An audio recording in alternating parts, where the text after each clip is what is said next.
what Thomas Eisner, he wrote a few books on arthropods, and this is what he said. If you go to our library and search him up and look him up, there are a few books from him. Bugs, and he meant bugs, all of the arthropods. He does not meant the order. We're going to study the order that bugs are referred to, are not going to inherit the earth. They own it now, and so might as well make peace with the landlord.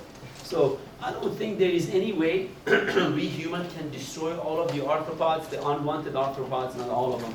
All of them would be disastrous if we destroy all of the arthropods, then we will starve to death, we human. We need them. You watch the video, you will see what I mean. But the unwanted ones, we can manage them, but I don't think we can destroy them. Okay, so that's what I think. Again, your textbooks went on haywire again. I don't know, I'm not too crazy about this. Panarthropodia, which is pan, it means all over. Arthropodia contains arthropods and two allied phyla, Onychophora and Tragedara. Or the clade, we already learned about it, is clade ecdysozoa. You remember that? So if I ever ask you, please be familiar with that one, not that one. Your textbooks mention these things, and I don't know why I mentioned it, but I thought I would mention it. Arthron, it means joint. Arthropoda. Arthron, it means joint, and pod, you already know. Poda, it means foot, right? So that's what the phylum Arthropoda means. The legs are jointed. Even their antenna is jointed. Okay, that means they're segmented, just like our vertebrae, just like our fingers. Okay, they are segmented, right? Am I making some sense? And the advantage of being segmented, if one is destroyed, one is lost, the other two, you have three of them here, the other two can function, can do what you like to do. Okay, that's what happens with being advantageous. Maybe polyphyletic, they came from different phyla. My old notes say there were about 1 million, but now your new textbook says there's 1,100,000 species have been discovered and named. There are about 1,100,000 that have been discovered and named. Do you remember somewhere along the semester I said how many different species altogether, bacteria, fungi, plants, have been named scientifically? Do you remember? Not a number you should, well, you should remember that when you get out of the, when you get a degree in biology, somebody might grab your collar in the mall and say, hey, how many species have been discovered so far? Anybody knows the number? About 1.5 million species have been discovered. Okay, imagine, that includes everything. Plants, all of the vertebrates, okay, all of the bacteria, all of the fungi, all of the protista, you name it. About 1 million, 1.5, 1.6, 1.7, less than 2 million, definitely, have been discovered and named. Out of that 2 million, 1.5 million, half of them are arthropods, more than half. More than half of it are arthropods. So now you know the diversity of the arthropods. When somewhere along the line this semester I said that arthropods are the most diverse organism, the phylum, the most diverse phylum on planet Earth, right here, because of this number. Okay, arthropods, I'm talking about everything. I'm not talking about insects. Some of you are narrowing it down on insects. No, I'm not talking about insects only. I'm talking about arthropods in general. And you will see, like, crayfish is an arthropod. Okay, it's a crustacean. We'll talk about it today a little bit. But so I'm talking about all of the arthropods together. They are 1,100,000. What that means species. But anyhow, they are eocoelomid animals. Of course, you know what that means. They are protostome with hemocoel, and they are segmented. And the segmentation of the body parts, that's what I'm referring to, not the legs. The legs are segmented also. So the body parts, they have a head, they have a thorax, and they have an abdomen. Sometimes these parts are combined together, like the head and head and thorax are combined together. So we call it cephalothorax. Those are the terms I'm hoping you will be familiar with. Tagmata, it means fused body parts such as head and thorax combined together is called cephalothorax. So tagmata, cephalothorax is a tagmata. Okay, I hope I'm making some sense a little bit. Terga or tergum are dorsal plates. If you have an animal, I do not have the arthropods out, but if you on the dorsal portion of the animal, there are the exoskeleton. We'll talk about that. The plates of the exoskeleton on the back of the animal. It is called terga. Terga is plural. Tergum singular. Do not confuse terga with this term. Oh, come on. Tagmata. Okay, tagmata, it means head, thorax, abdomen. But terga is the plates on the back of the animal. In the front of the animal, what do you think that is called? What do you think? What is the name of that bone in us? You learned at the beginning of semester. Sternum, right? So in the front of animal, in the ventral portion of the animals, the plates, they have plates of exoskeleton. Those plates of exoskeleton in the ventral portion where the mouth is, ventral portion of the animal, it is called sterna, plural, and sternum. We only have one sternum. Is that right? If we had more than one, they would call sternum. Okay, sternum, which are the ventral plates. Okay, cuticle, I'm talking about the layers of the exoskeleton, and I will talk about the advantages of exoskeleton. What are the good things about the exoskeleton? They have cuticle, epicuticle, waxy layer, chitin found in endocuticle and exocuticle. Your textbook has a nice diagram of the layers of the exoskeleton. Chitin rod surrounded by protein matrix. I'll show you a picture of this a little bit. And exocuticle becomes sclerotized. It means they become darkened. They become tan. That's what sclerotized means. It means they become tan. Okay. And then you have epidermis layer and pores and setae pores. They're opening within the exoskeleton. They're small pores within the exoskeleton. And setae in these animals, in arthropods, setae is pretty much for sensing the environment. They vibe if they are attached to the nerves, and then when they are stimulated, they can sense what's going on in the environment. That's what pretty much the function of setae is. And when we talk about, I will talk about spider, I will talk about the function of setae a little bit more.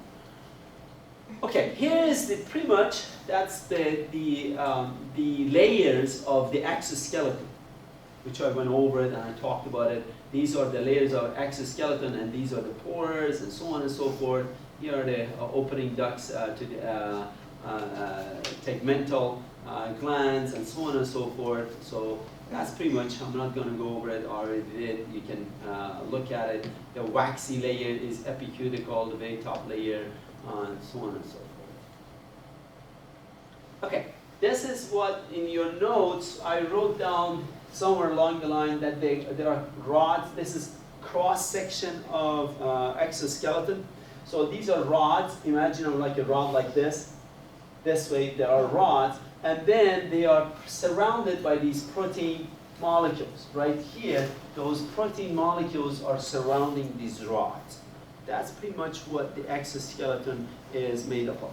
And then throughout the semester, I did draw it for you guys on the board. What is a chitin? And here it is. That's a chemical formula for chitin. And if you look at it, it's a sugar molecule. It's a sugar molecule attached to another sugar molecule. But right here is your nitrogen. The nitrogen that is attached to glucose molecule. That's why this molecule is not a sugar. We do not consume. They call it chitin. Okay, and then you have it in fungi. You saw it before in the eggs of the nematodes. Is that right? Nematodes' eggs are made up of chitin, and that's pretty much what that is. And acetylglucosamine. That's what the chemical name of it is, but generally they call it chitin. So finally, I'll show it to you. These are again layers of the exoskeleton. If you want to know more about it. And then apodeme is the name of the structure that the muscles is the extension of the exoskeleton inward. So muscles attach. Jonathan, muscles attached to these apody. Okay, that's what the apody means. I wrote it down. Spine-like inwards projections of cuticle that muscles insert in crustaceans and insects. Those are the two groups of, I cannot say subphylum. Crustacean is subphylum and insect is a class. It's a class insecta. And that's pretty much what these two guys have. Yes? Do those happen near the joints? The what? The segments, the places in between the leg bones? What is? Would those happen, the apodeme? Apodeme, they are throughout the body. It could be on the joints too, but they attach, they have muscles in the joint, in the legs. Yes, some species do, some species don't. Yes. Okay, importance of exoskeleton, hardened. Exoskeleton offers more protection against predators and environmental hazards. That's one of the function, one of the advantages of exoskeleton. The other one provided a more secure site for muscle attachment. We talked about that already did by apodeme. And then allowed adjacent segments and joints to function as levers to greatly improve locomotion and also flight. And then of course there's a suit of armor. It's an armor. It protects the animal. You grab a cockroach and drop it off from the desk, you know, they will survive. They will not die. So that's again. Here they are, the arthropods, appendages. Here are the legs. They are being segmented. Okay, and then cephalothorax. That's the segmentation right here. And then of course I will talk about this Chelicerata a little bit. And then the mouth parts, the mandibles, and so on and so forth. Two important arthropods characters, appendages and mouth parts. And then of course the crustaceans, you have all of these. These are all appendages. And of course the mouth part in these two that your textbook is talking about. Molting uridices, you know what that means? Okay, it means they shed, and you'll, in the video today you will see it. Nice, beautiful photography they've done under the water. And you see that this crab, they will shed their exoskeleton, and all is left is muscle. You will see it actually. I have not seen it until this video. I always heard about molting and molting and molting, and now you will see it today. And that would be a perfect time for a predator comes and eat that crab. But they grow it back. Okay, they grow it back. So epidermis secretes protease. Ase at the end of the word means what? Enzyme. Very good. And chitinase, ase at the end of the word, it means enzyme. So these two enzymes are secreted and shed, S-H-E-D, shed the exoskeleton. And then of course, the new exoskeleton will grow back. Open circulatory system, of course. Largest arthropods is Japanese crab, about 4 meters from one end to the other end, and I'll show you some pictures. I have them, your textbook does not have them, and that's the name of the genus, Macrocaria. And then smallest one, wait, my PowerPoint is going crazy, sorry about that. Maybe it's in my, here we go, that's the Japanese crab that I was talking about. And then smallest parasitic mites are Demodex, 0.1 millimeter long. We all have it, well, 50% of population have it, most likely everybody has it, and the way we get it, by kissing, by touching from, you know, little kids are cuddly, they're nice, cute. We always like to touch their faces, kiss their faces, and that's how they say. That's how we give them Demodex. Okay, so, and then it causes no problem in human, but God forbid if your dog or cat get it, Houston, we got a problem. Okay, so Demodex in human cause no problem, but in dogs and cats have severe problems, and I will talk about that. Only in the vertebrates that can fly. No other invertebrate we studied so far can fly, except these guys. These are the only invertebrate arthropods, and we'll talk about them. Okay, here's a Japanese crab. From one end to the other end is about 4 meters long, so on and so forth. Here, if you're not clear, you see the people in the background. big these guys are. So I don't, on this picture, it was given to me. I don't know these are real crabs or these are just, you know, plastic models or anything like that. I don't know. The eyes, quickly, let's talk about the eyes. The eyes of the arthropods, some of them, not all, I will talk about them. They have two types of eyes. They have compound eye and simple eye. Compound eye can form image. Simple eye cannot form image. They only detect light intensity, just like other organisms you studied in the past, so far. Okay, so if they have compound eye, the compound eye is made up of units called ommatidium. Ommatidium, there are several of them in the eye, like this one. This is a compound eye. This animal has a compound eye, and that's the structure. Do not worry about all of these structures, but I want you to know that the compound eye is made up of ommatidium. And retinal image formation, they form image like on retinal. And the simple eye, they have structure called ocellus. Ocelli, plural, ocellus is singular. And they do not form image, but they can detect light intensity. Okay, so those are the structures. These are the structures monitor light intensity as I talked about it, but they do not form image. Yes? Do you have an image of ocellus that we can see? I do not have it. I don't know your textbook has it or not. We can Google it. They're there. Okay, similarities with annelids, arthropods, annelids, segmentation of body surface and muscles, nervous system. Nervous system in annelids is like a ladder, same as arthropods. Okay, that's what pretty much the nervous system means, what I mean by nervous system. And then spiral cleavage, you already learned that from beginning of semester.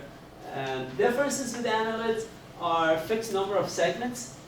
Okay, only leeches had fixed number of segments. You remember that? Leeches had fixed number of segments, but the rest of the annelids do not have fixed number of segments. These guys have fixed number of segments. Okay, no septa. Between the segments, there are no septa, just like annelids, which you saw. And of course, leeches, they do not have septa either. Coelomic cavity reduced around heart, just like mollusks. Okay, so coelomic cavity is around heart, around kidney, gonads, wherever they are found. Open circulatory system. Annelids had closed circulatory system. You remember that? I already talked about it. There is no, in mollusks, cephalopoda had closed circulatory system. The rest of mollusks had open circulatory system, right? These guys, I don't know any organism. Again, I don't know. But if we Google it, you will say, Amir, I found an arthropod that has closed circulatory system. I don't know, but I don't know any. Or maybe your textbook does not know any. So anyhow, special structures for respirations. These guys, annelids, did not have any special structure. It was through the tegument. You remember that? Jointed up. What I mean by special structures, they have either gills or they have lungs, trachea.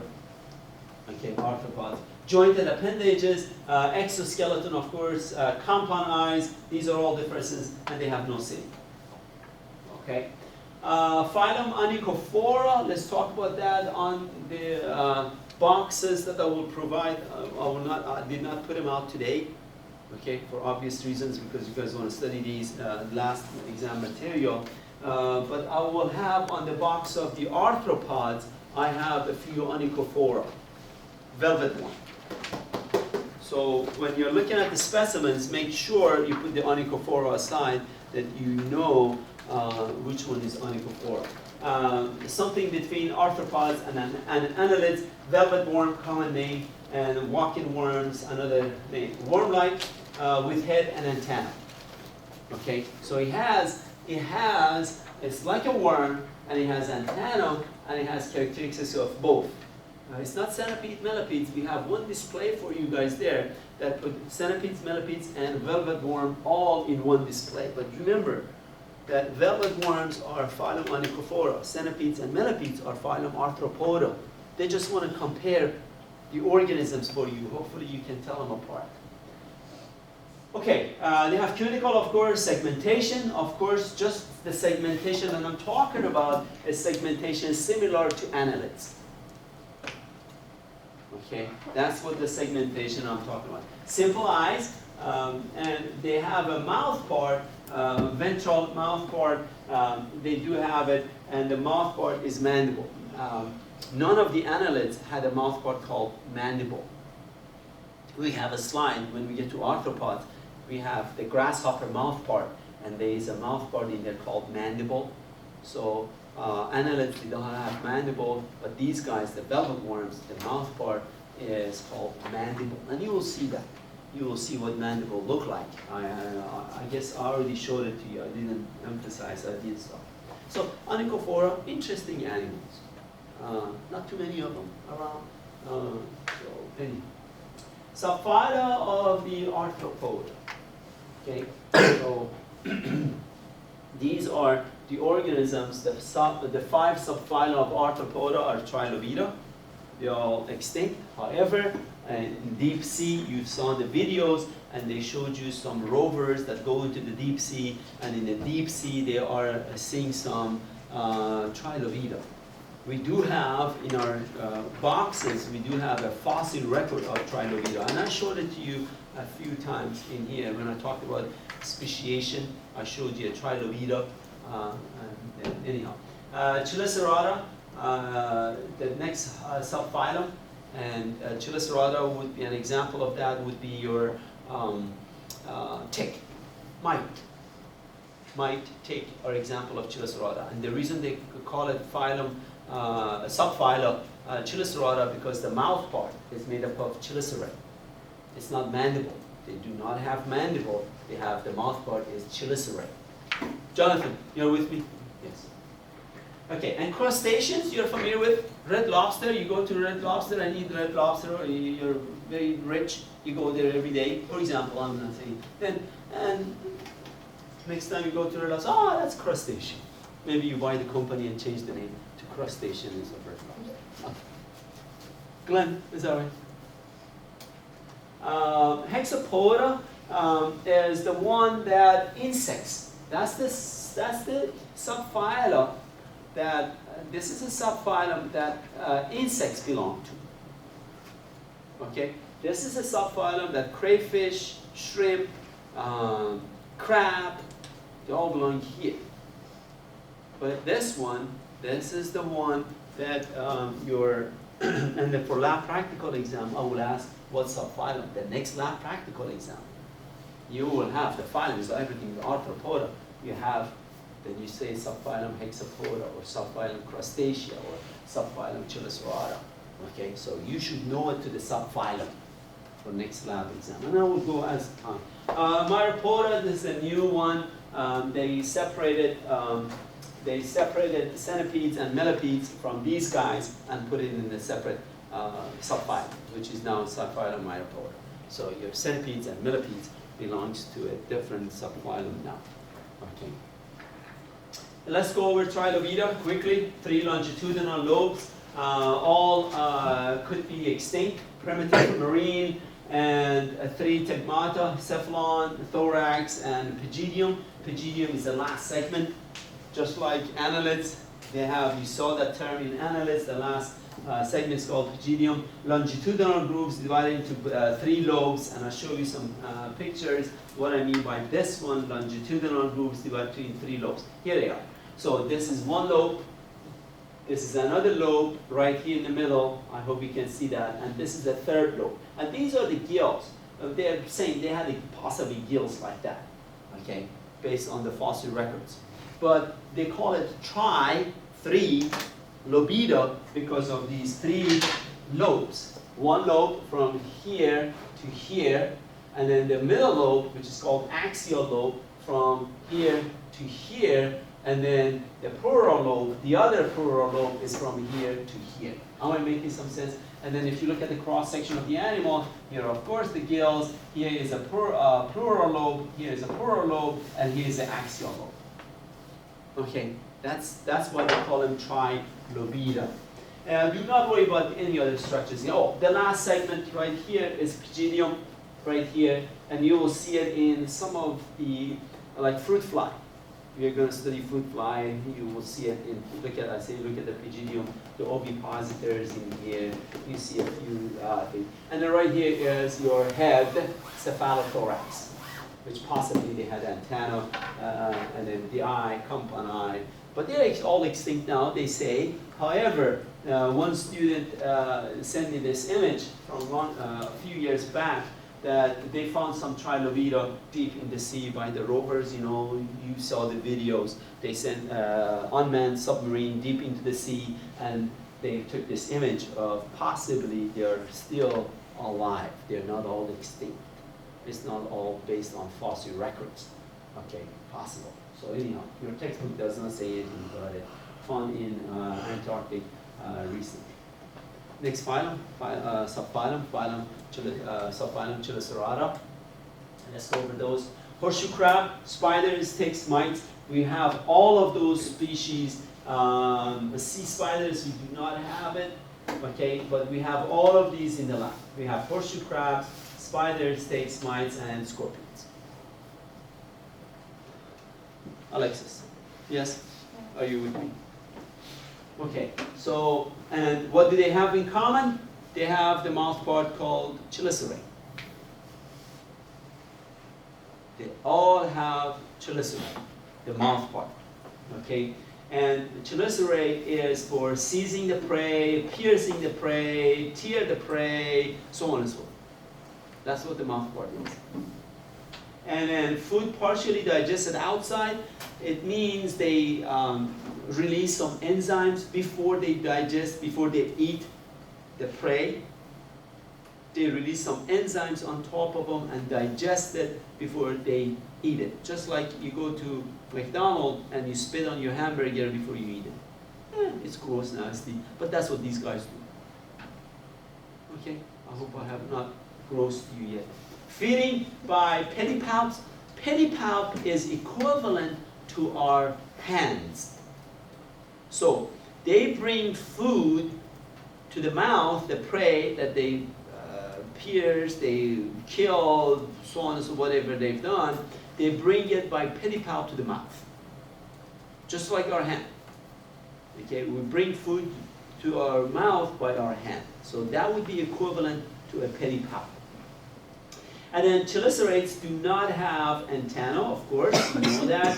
4 pairs of walking legs. But when you look at these animals, you might think that they have 6 pairs of walking legs.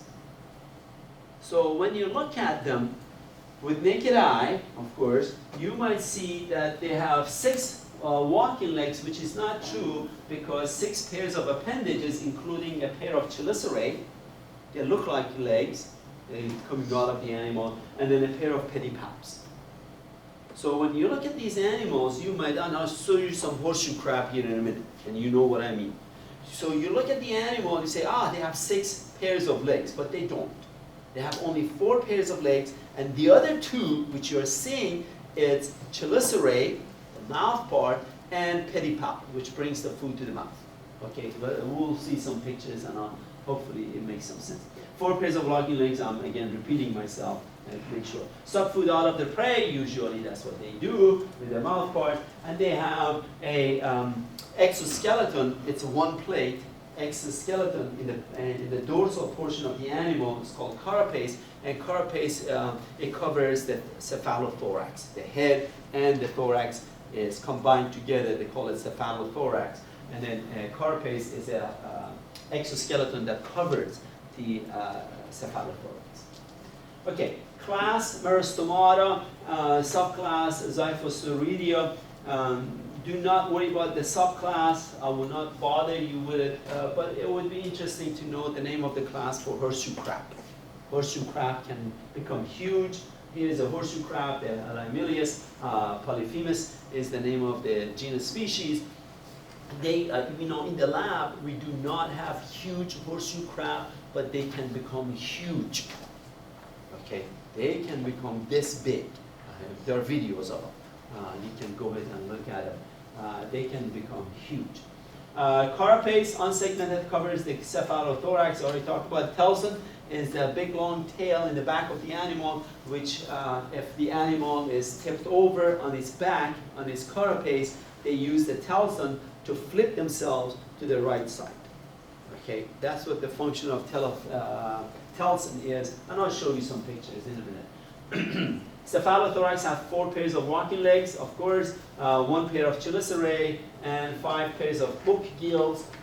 What they call it book gills because the gills, these are aquatic animals, they come to the shore and they lay eggs and they go back to the sea, so on and so forth. But anyhow, the gills look like pages of the book, and you will see a picture of it here in a minute. That's what they call them, book gills. Okay, 2 compound eyes and 2 simple eyes, so they can form image. They have compound eyes, and not all arthropods, I'm making a general statement, not all arthropods have compound eyes and simple eyes.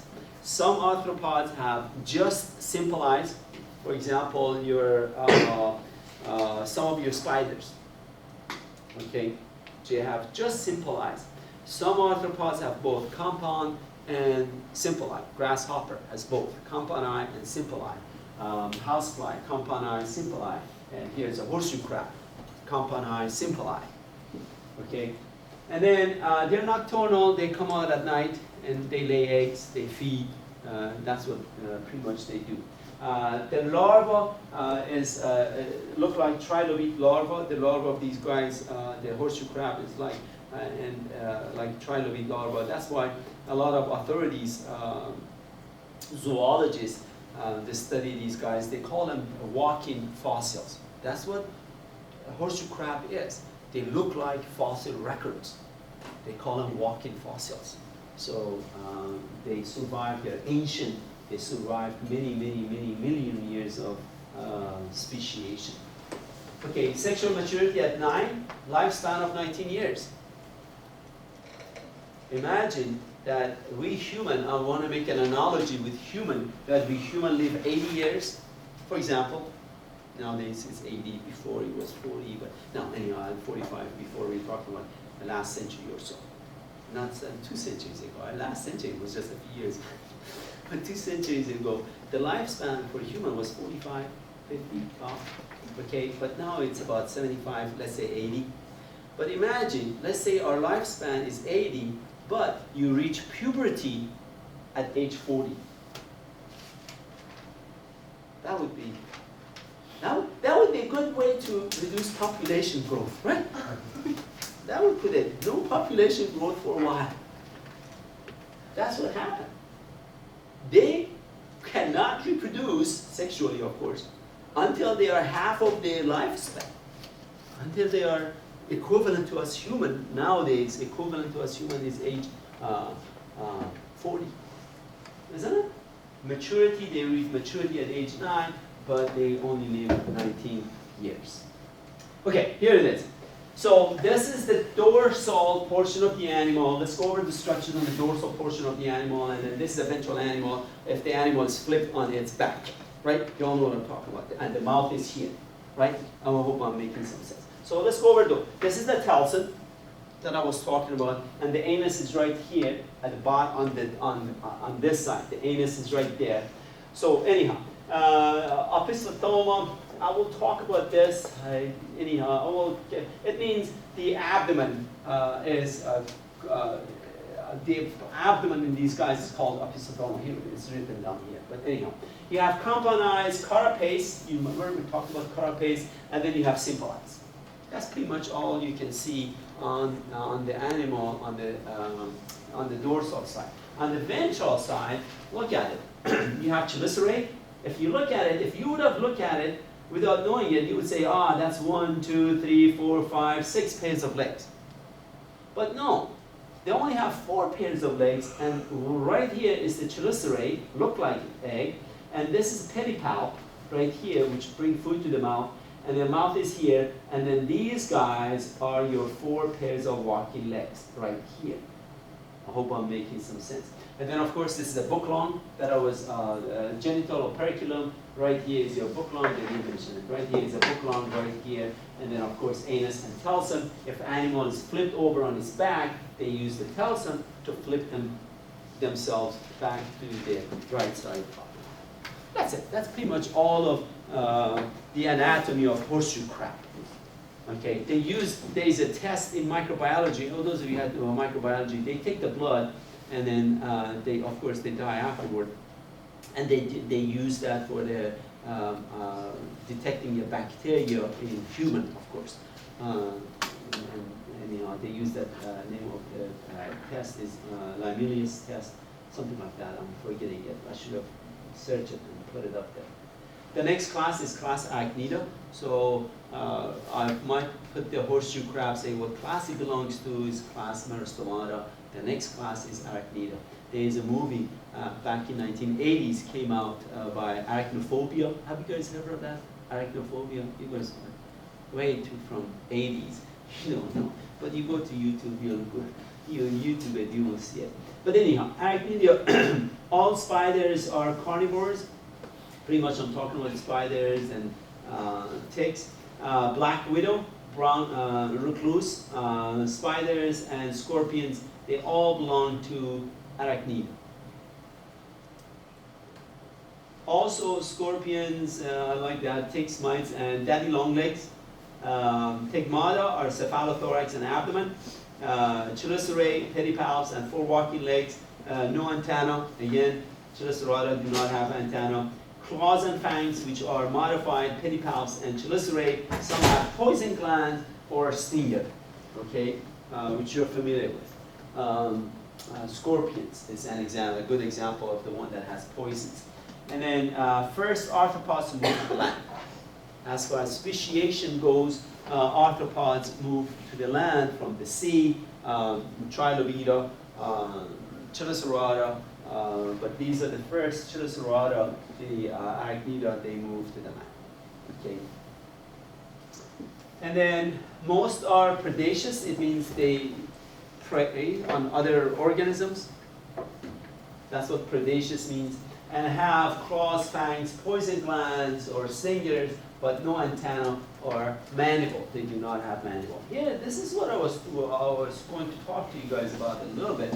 You have the chelicerate. This is your chelicerate. I talked about that, the mouth part. And at the beginning, and right here, the ones that have poison. The ones that have poison, there is a poison gland somewhere in here, and there is a tube that comes from there to the tip of your fangs. These are called fangs. And then when they have a prey here, right here, then they go ahead, and housefly, let's say, they go ahead and put these fangs into the prey and release venom, poison, and as a result, the prey, I will talk about different type of venom in here, I hope, sometime. And then the prey becomes paralyzed or die, and then, of course, they bring their pedipalps, they bring that food into the mouth, which is right in here somewhere. Okay, I hope I said there is a poison, those have a poison gland. It's usually inside of the animal, right in here. So that would be this is the compound eye. So it would be underneath of the compound eye, somewhere in here, they have poison glands, and by duct, it goes into the end of the chelicerate. At the end of chelicerate, you have pedipalp. Okay. Opisthothoma is the abdomen and these guys, which is, you can see this is the abdomen right here, and it's not segmented. You will see in some arthropods the abdomen is segmented like this. Crayfish, okay? You will see on the microscope, you see the fruit fly, okay? So, but these guys, the abdomen is not segmented, so that's what they call it opisthothoma. And then, of course, the cephalothorax is combined together, and that is not segmented either. And instead of calling it cephalothorax, they call it prosoma. That's why, pretty much. Okay, let's go. Order Aranea, under class Arachnida. Under class Arachnida, this is the only exam throughout the semester. You should know to the order as well. Not only subphylum, not only class, but also order. Okay, so order Aranea, spiders, tarantula, all of these, spiders are carnivorous. Spiders, male, always smaller than female. Cephalothorax is prosoma, abdomen opisthothoma, I talked about that. Both unsegmented, that is why they call them prosoma and opisthothoma. Pedicel is where these two regions are connected together. The prosoma and opisthothoma, that's where these two are connected together, it's called pedicel. Chelicerata has fangs, have poison glands, already talked about that, pedipalps have, and for walking legs. Nothing new. And Malpighian tubules, okay, Malpighian tubules, I'll show you some pictures later on, and Malpighian tubules, it is part of the excretory system, and it works with digestive system to reabsorb minerals and water with help of the rectal pads. Those two together, they restore minerals, and just like your large intestine. Okay, book lungs, trachea, yes, they have lungs that look like books, pages of a book. Spiracles, the opening, the outside is called spiracles. Coxal glands eliminate waste through the pores. And ocelli, they have 8 simple eyes, lens, optic rods, and retina. And poor vision, but it has sensory setae. And the setae is, their setae is to, they can sense, they are so sensitive, they can sense the vibration of the air. They can sense the vibration of their web. Those are the ones, we're talking about spiders, that they can form a web. They can sense by their setae, they can sense the web vibration. Sensing the web and so on. And silk glands, spinning, not all spiders web for trapping the prey. An example, wolf spiders, jumping spiders, fisher spiders. There are 2 types of venom. Here, that's what I was talking about, neurotoxic and hemolytic. These are the first group of animals you see that we are talking about venom. Other animals so far did not have venom. Well, the octopus, yes, they did, but I didn't talk about this. Okay, so the neurotoxic is a venom that is released, and it blocks the neurotransmitters. So remember, from exam number 1, one neuron released neurotransmitter to the next neuron. You remember that? And next neuron to next neuron. If you block this, if you block between the 2 neurons, what happens? The next one is not stimulated, and the animal paralyzes. The animal just paralyzes. Okay? And that's what happens with neurotoxic. The other type of venom is hemolytic venom. Hemolytic venom is a venom that destroys the red blood cells. Okay? When they destroy the red blood cells, the oxygen does not go to the body parts. I do not say brain, because some animals, they do not go to the body parts. The food and nutrients does not get to the body parts. The animal dies. Most animal venoms, I'm talking about the venom of snakes, frogs. Some frogs have venom, and octopus, these guys, scorpions. It's these 2. Most venoms of most species is combination of these 2. Okay, so specifically which animal has just neurotoxic, or which one is less, it's usually combination of the 2. Oh, cube jelly, we talked about cube jelly. Again, they have venom, which is these 2. Okay, so I spent some time on venom. Make sure you know for your final exam, because for final exam I'll give you a package, and I'll talk about it again in the final. But for this exam that is coming up. Order Scorpionida. Scorpions common in tropical and subtropical. They usually hide. They do not bother you unless you bother them. They come and sting you. Right? If you don't chase them, they don't chase you. And then Tagmata is cephalothorax. Pre-abdomen and post-abdomen, you have post-abdomen, 5 segments, and stinging apparatus is in the post-abdomen. And they are of a viviparous. Your textbook says, and viviparous, your textbook says they're all viviparous. I don't know, so I put that in there, but you all know what viviparous and ovoviviparous means. Okay, so your textbook says they're all viviparous. Yes, the scorpions give birth. I'm talking about scorpions. Scorpions give birth, and after the babies are born, you've seen some pictures or not, the baby scorpions goes in the back of the mother, and the mother carries them until they are big enough, old enough, so they get off of their mother, and then they move on their own. So you might see scorpions with many baby scorpions in the back. Order Acari, ticks and mites, live all over the world. Complete fusion of cephalothorax and abdomen. Mouth part are on capitulum. Capitulum is a specialized mouth part, and in your slides, the microscopic slides you have, make sure you find capitulum. That's a common practical exam question. It's a specialized mouth part, okay, in case of tick.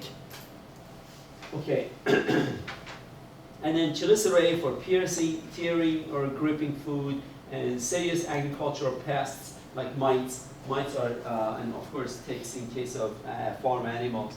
That's what I mean by their serious agriculture. Most species have 3 host life cycle, which I will not get into it too much. Here's scorpions, and then scorpions are truly viviparous, as your textbook says, and female brood their young within their reproductive tracts. Scorpions are truly viviparous, again, and female. I don't know why I repeated twice. I think I wanted to put something else in there. I'll put that instead. But anyhow, here is a larva, nymph, adult, vector of diseases. They can be chiggers, trombicula, or red bugs cause chiggers, and you know about chiggers. It's a disease in human by red bug, and this is not a chigger yet. I will talk about chiggers cause dermatitis, and dermatitis, it means inflammation of skin. Itis, you had it in your prefix suffixes, it means inflammation. Derma, it means skin, inflammation of the skin, and transmission of pathogens. Demodex, this is your demodex right here. Demodex in human cause no problem, already talked about that. We all, 50% of your textbook, 50% of the population have, half of us in this room have demodex. And we don't even want. And then one semester, one student was pulling his hair follicle, the eyelashes, and putting him on a slide and putting cover slip on top. I want to see demodex. I said, no, they're deep in your hair follicles. You cannot just by pulling your hair follicles and seeing them in there. So, and how do you know which hair follicle has it? But it's deep in the hair follicle. It's a cigar shape, look like a cigar. Look at it. Let's look like a cigar. And then these are the legs coming off of them. And demodex, again, in the human causes no problem. However, causes mange in animals, dogs and cats. I've seen some pictures. I didn't want to bring it. I didn't want to put it here to gross yards. There's a big hole on the inside of, on the surface of the animal, dog or cat, because they've been scratching themselves so much. Okay, when they scratch themselves, a lot of cases, the veterinarian recommend to the owner, this is the best. There's no way that can heal. Number one, it's the best to put the animal into sleep. Okay, so and it's tough to get rid of. Medications, yeah, a little bit, but when it gets, the dermatitis gets so, you have a big hole, the animal scratches itself so much, you have a big hole inside of the animal, and it's the best to put the animal into sleep. Yes, Amir? How do we get them? As I said, you kiss, right? You hug little babies. When I'm sure when you were a kid, a little baby, a lot of people hugged you, kissed you. Where do they get? It's just Chicken or egg? Which one? So yeah, it's one of those things. I do not have one. Where did they get from? But it causes no problem. It causes no problem in human. I already said that. It can cause death in dogs and cats. Of course, yes. It's so severe in some dogs and cats. It's so severe they can cause death. found in hair follicle. I already said everything in here that you need to know about Demodex. Okay, one semester, one student.